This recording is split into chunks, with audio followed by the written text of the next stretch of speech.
আল্লাহ নিজেই নাম দিয়েছে কোরআন মাজিদ, কোরআন কারীম, মনে থাকবে। আপনারা বলবেন কোরআন মাজিদ।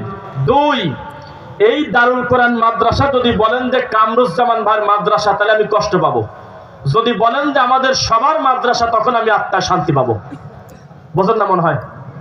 দাওয়াত হয়তো একা শুরু করেছে, কিন্তু এতগুলো হাত, এই হাত সবাই যদি এক জায়গা হয়ে বেদাতি যেমন ঐক্যবদ্ধ হয়ে সুন্নাহর বিরুদ্ধে কাজ করে, আমরাও যদি ঐক্যবদ্ধ হয়ে তাওহীদের পক্ষে কাজ করি, আল্লাহর বিজয় আসবে ইনশাআল্লাহ। তাই সবাই যেহেতু আমরা এখানে উপস্থিত আছি, তো সবার উদ্দেশ্যে আমাকে কেউ শিখায় দেয় নাই। এখন আপনাদের